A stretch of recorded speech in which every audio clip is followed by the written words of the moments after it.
good morning. So I have a lot of stuff again. Feels like I'm going to travel again, but it's not. Nay ho mga pangyaw. Today is Sunday today and this is my first day in Hong Kong. Yay! So I'm going ahead now to our devotion Sunday. So I have a lot of stuff to carry because I have some treats for my friends. So and I have to bring bring this back to my friend. So yeah, anyway, it's raining and I have to get my umbrella. So yeah, I don't know what to do. Welcome back! Hi! Good morning, Ate Girl. Hi! I miss you both! Binuhat ko syempre. Hello! Namiss kita! Namiss... Hello! Ako sa Hong Kong, malayo! Hello! Ayan yung anak mo? Oo, Cute naman.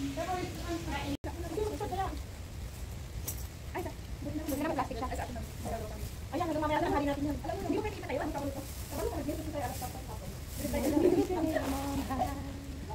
Wala ka sinin? Wala? Wala season? Hindi ka impong? Okay, I have something. Ano nga yun? Wala, pamuti ka. Hindi! Yan! Una pa nga ini. Yan yung pinunta mo na. Tayo, tinan mo ako tipang yung legs. Yan yung pinunta mo na. Oo, siyempre. Nagkapang sailing. Nasa Starbucks ka dapat. Oo. Bakit ako magiging doon? Nakikita ko sa Facebook. Oo, marami doon. Marami na lalaki. Pero hindi mo alam. Pero...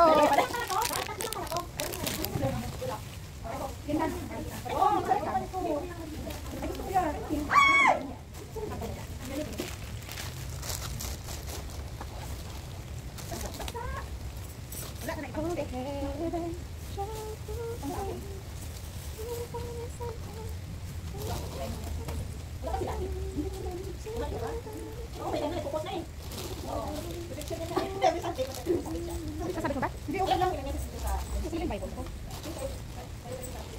Find my Bible. Guys, may habang kami also. We are going to start our Sunday devotion with the girls, with my sister. And time check, it is 8. No, it's not yet 8. It's 8:20.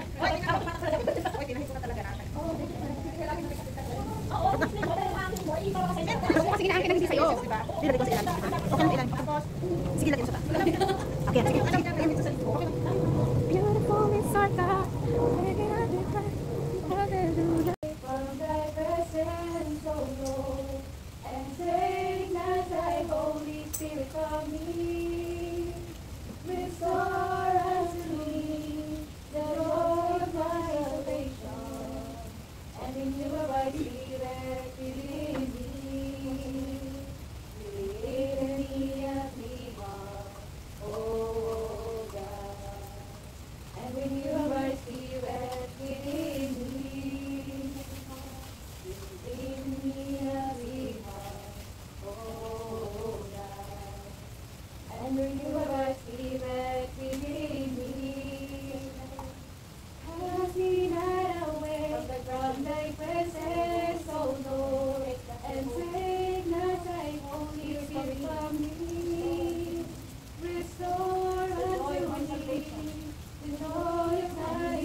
Mabago po ang aming buhay, Lord.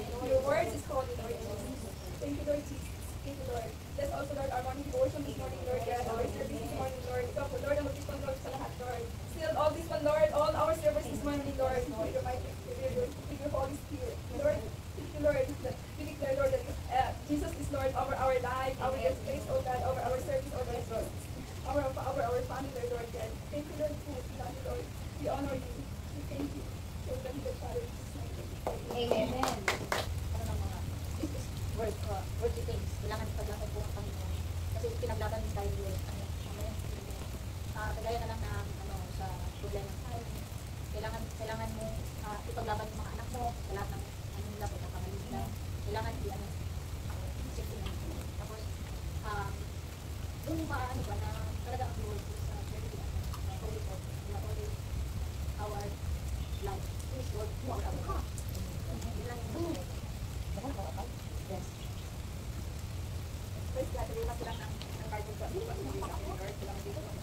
Verse, Lamentation 3, verse 29. The Lord is good to those who depend on Him, to those who search for Him. So it's good to try for, the Lord is good to those who depend on Him, to those who search for Him. So, napakabuti ko naman ito. Lamentation 3, verse 29. Napakabuti ko naman ito. Kapag sa Kanya, sa mga bagay na kailangan natin siya. Sabi nga ni Lord, do not depend on others, depend on Him. Kasi siya lang yung nakapagigay sa atin ng lahat, kung ano mang mangyayari sa buhay natin, ano naman ang problema natin. Yes, nakatulong yung congregation. But ang unang magbigay sa atin ng solve the problems of the God. Amen? Siya lang lahat. Kaya sabi ko, lahat ng nangyari sa buhay ko, lahat ng problema ko, inalaan ko naman kay Lord. Sabi ko, Lord, ikaw lang yung umalalay sa akin. Hindi mo man ako diretsong tulungan, but nandiyan kasi mas sinasabayan mo ako sa lahat ng aking mga problema or sa buhay ko. Lalo na pag ako boy na minsan, hindi ko maiwasan magkaroon kahit nandito tayo sa presensya ng Panginoon. Meron tayo na nagkaroon tayo minsan nagkaroon tayo ng endlessness, di ba? Kasi dahil lang sa kaaway na pilit kang nililistak. Pero sabi ko, Lord, ikaw, gusto ko yung presensya mo lagi. Gusto ko yung liwanag mo, makita ko yung liwanag mo lagi, Lord. Kaya sabi ko, lahat ng problema ko, Lord, hindi ako natatakot na ano man, darating yung problema ko, sige, come on. Kasi I know that God is with me. Thank you. Good morning, hi sa lahat. Ang may share ko ngayon is yung sa James 3:10.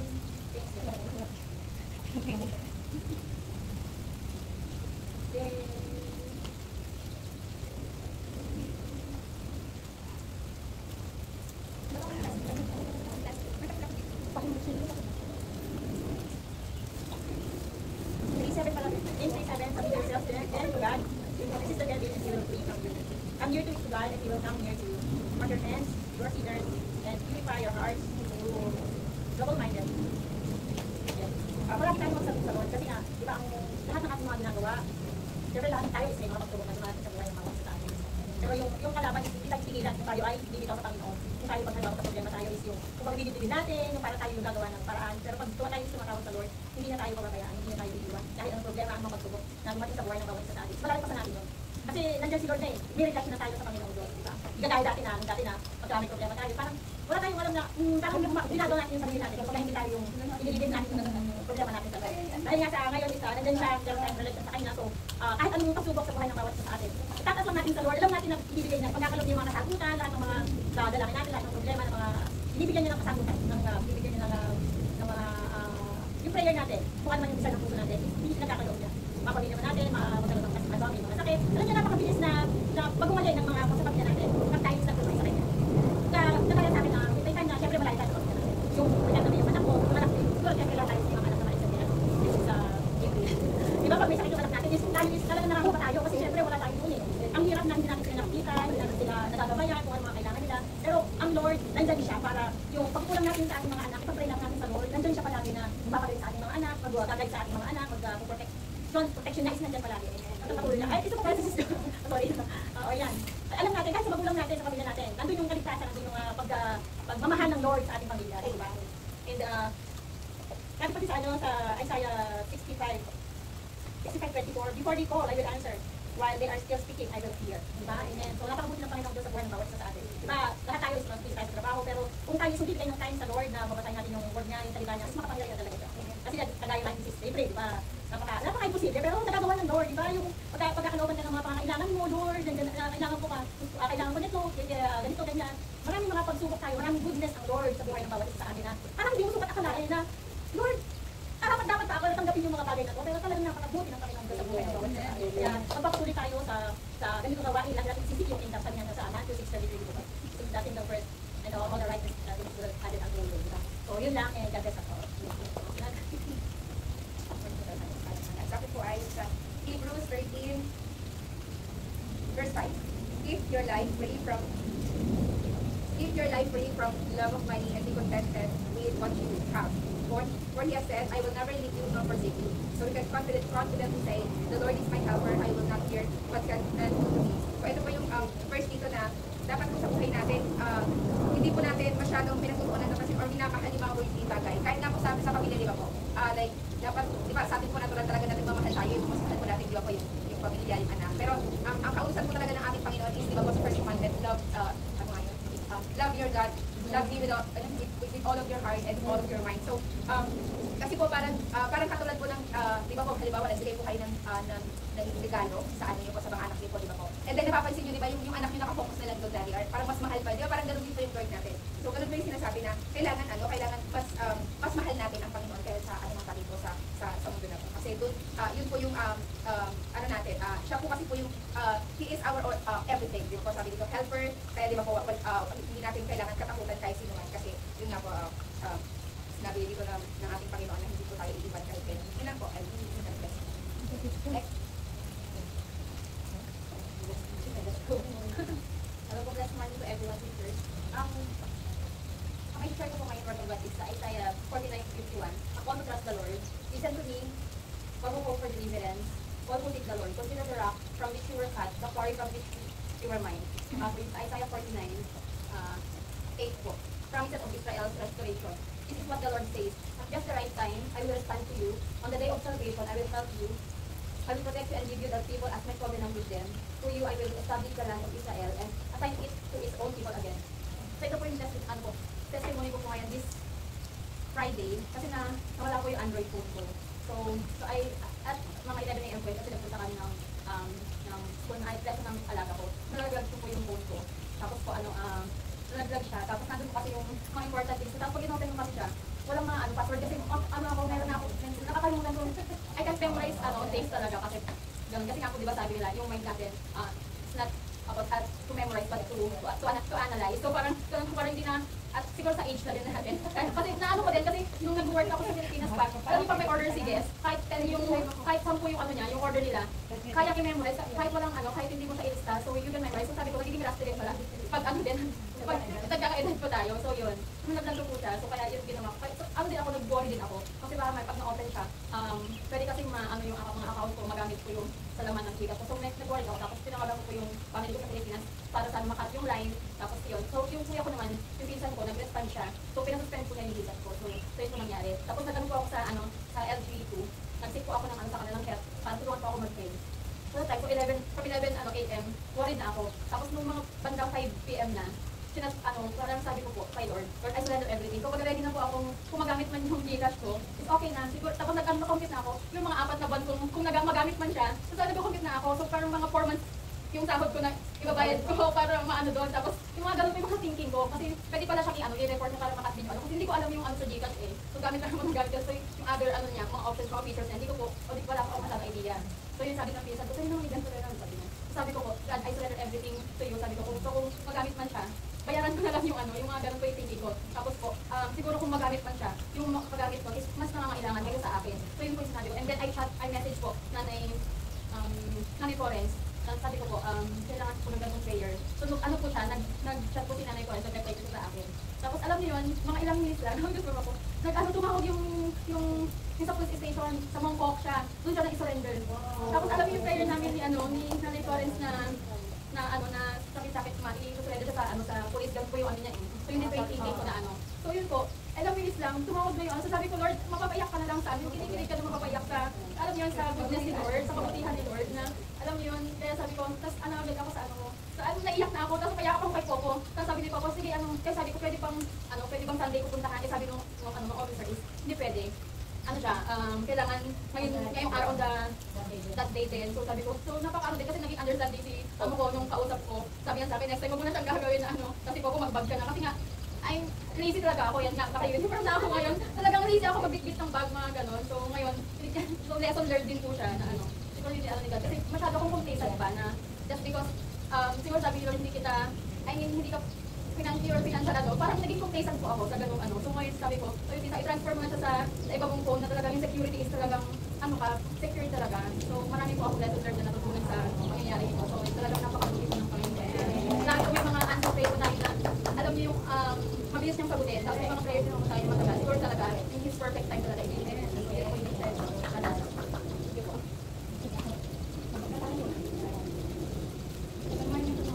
So ito ni Church na yung faith of Christian Paul. Kasi amis namin ako dito kung gano'n na faith Paul. So chapter 11, sabi niya, when Jesus had been saying all to the people who were listening, he entered Capernaum. There is a Torah servant whose master was hiding, was sick and about to die. The Torah tried to kill him and sent some others to him and king and someone killed the servant. When Jesus came to Jesus, they played earnestly and to love with him, and the man deserved to have with the Lord because love and his son God are silent. So Jesus went with them. When he's not far from the house, the centurion sent friends to him. Lord, don't trouble yourself, for I do not deserve you to have come under my roof. That is why I did not even consider myself worthy to come to you. But say the word, and my servant will be healed. For I myself, I am a man under authority to shoulders under me. I tell this one, go and be close, and the one come, and he comes. And I say to my servant, go there to be done. When Jesus heard this, he was amazed at him, and turning to the crowd following him, he said, I tell you, have the found as great faith, heaven and earth, than the men who had ventured to return to the house and found the So nakakatawa itong na to, kasi yung centurion is parang siya matatampo sila as a soldier para sa likod. So tataas na lang, servant na kailangan niyang palawin. So kung nakalimutan siya ng tulong siya ng tulong. Then sinabi niya, bigla na nakadasol na muna tayo, Lord, huwag ka na pupunta sa bahay. Hindi ka karapat-dapat ng kapilan sa bahay.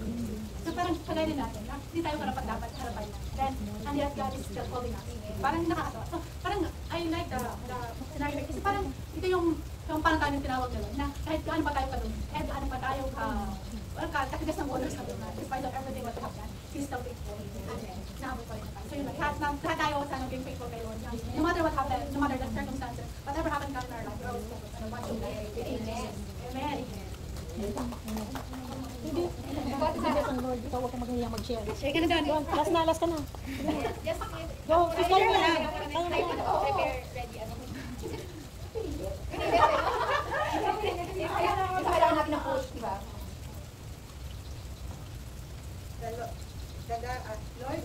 Lord, the God of heaven, the great heart, the great and awesome God who keeps His conversion of the weak, those who love Him and keep His commandments, will you earn the abundance and your eyes open to Him. The prayer your servant is praying before you day and night for your servant, the people of Israel. Amen. Ano verse yun tayo? Verse 4. Good morning. Good morning, Lauren. Good morning.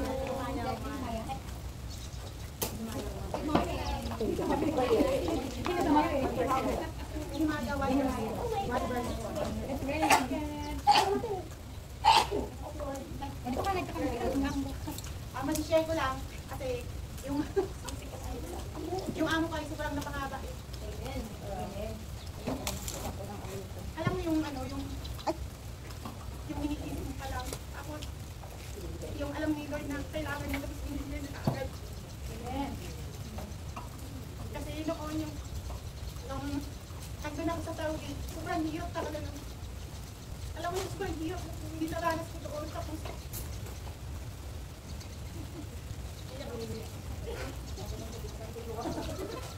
Babalik kami sa bayan.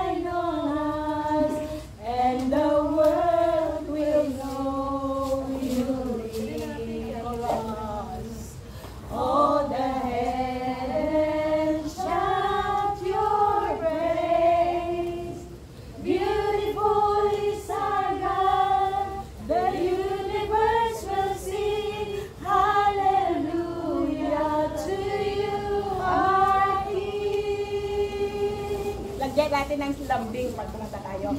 Holy, holy are you, Lord. The whole earth is filled with your glory. Let the nations rise to be honor and praise to your name. To your name. Let your face shine on us, and the world will know you live. For us. All the heavens shout your praise. Beautiful is our God. The universe will sing hallelujah to you, our King. Hallelujah to you, my King. Wag biglain ka. Hindi, chorus pa. All the heavens shout your praise.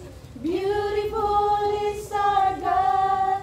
The universe will sing hallelujah to you, my King.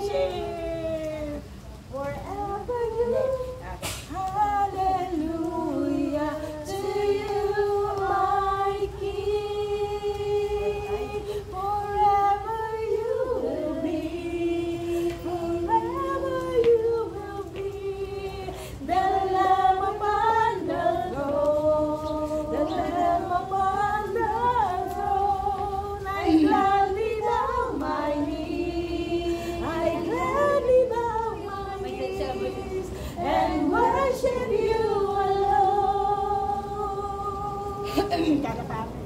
Forever you will be. Forever you will be. The love and the throne. Upon the throne. I gladly bow my knee. Gladly bow my knee. And worship you alone. Forever you will be. And I am upon the throne. Okay. Forever you will be. Huwag mo nang hintayin matapos sila. The Lamb upon the throne. I gladly bow. Hinga mo na. Kailangan ko ng tubig. Mga kagiyaw, so I'm heading now to our Sunday service. We just finished our line of practice and I walked past by my sister. So anyway, I have to retouch and to do. How are you? Kamusta? Ayos lang. Yan ang my beautiful sister in Christ. Di ba?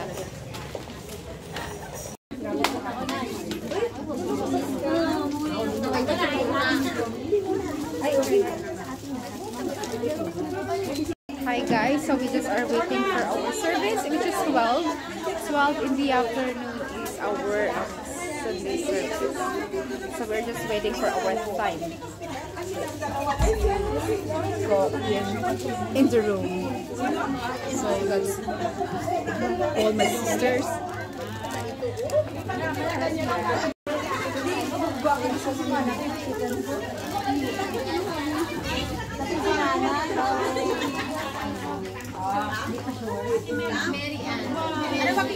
Pwede rin naman. 1, 2, 3. Video, tsaka for my vlog. Picture, tsaka video. 1, 2, 3. Ganda. Ito thumbnail ko yan, ah. Siyempre, nandoon mamaya. Magbibideo pa ako. Binibideo ko yung kagandahan nila.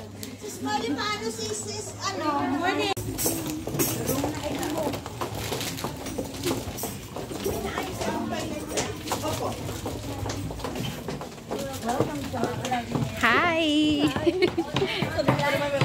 Hi to my vlog.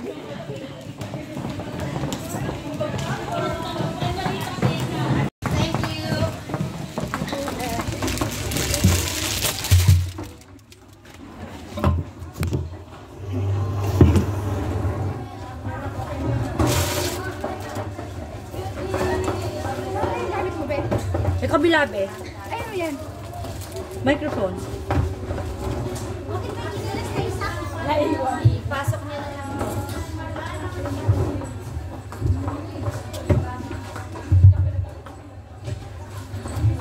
Mag-charge ka.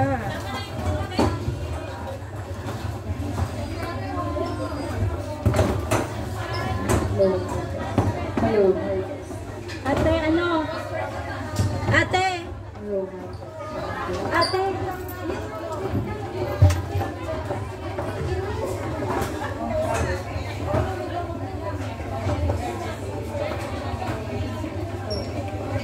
Low like this. Sound. Okay, we're cutting a little bit.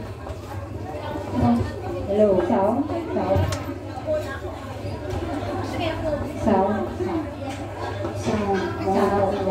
Ay,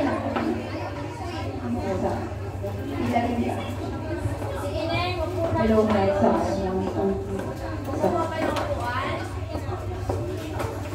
So, hindi na ito gagamitin. Wala nang upuan. Baka malubat eh, sa kalagitnaan.